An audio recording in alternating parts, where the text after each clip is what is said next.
وقعوا قصاد عيني، واحد ورا التاني، والعز والفلوس ما عملولهمش حاجة.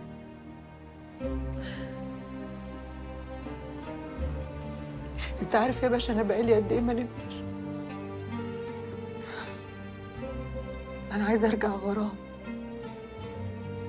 اللي تحط راسها على المخدة تنام. تعبت يا باشا، تعبت.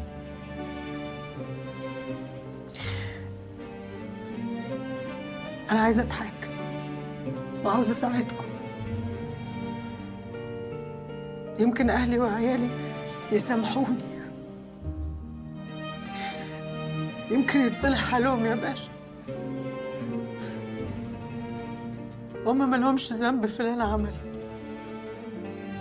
ده عدل ربنا يا باشا، ده عدل ربنا. وانا مصدقك يا غرام، بس في حاجه. لو انت وافقتي ان انت تساعدينا بكامل ارادتك، هنسيب موضوع ولادك ده شويه لغايه ما نوقع رشاد وبقيه المعلمين. وما تخافيش، سلامتك وحمايتك وحمايه كل مواطن دي مسؤوليتنا احنا.